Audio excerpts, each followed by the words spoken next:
అమ్మవారి చూపులు ఎంత దిశల వరకు పడ్డాయో అంతవరకు దరిద్రములన్నీ తొలగిపోయి అందరూ ఆనందమును పొందారు. లక్ష్మీదేవి జన్మించింది. ఆనాడు పాలసముద్రం దగ్గర ఉత్సవం జరిగినట్టు జరుగుతోంది. నేను ఇక్కడ నమ్మి ఒక మాట చెప్తున్నాను.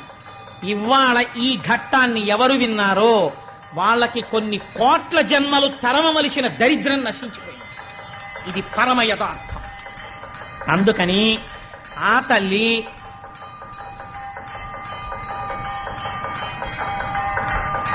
ఒక్కసారి మీ అందరూ కూడా మానసికంగా అదిగో అక్కడ ఆ నీరాజనాన్ని తీసుకోండి, ఒక్కసారి అది కళ్ళకద్దుకుని నమస్కారం చేసుకోండి.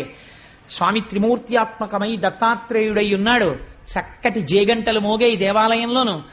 అటువంటి పరమ పవిత్రమైనటువంటి లక్ష్మీదేవి యొక్క ఆవిర్భావము జరిగింది. ఇంకా దేవేంద్రుడికి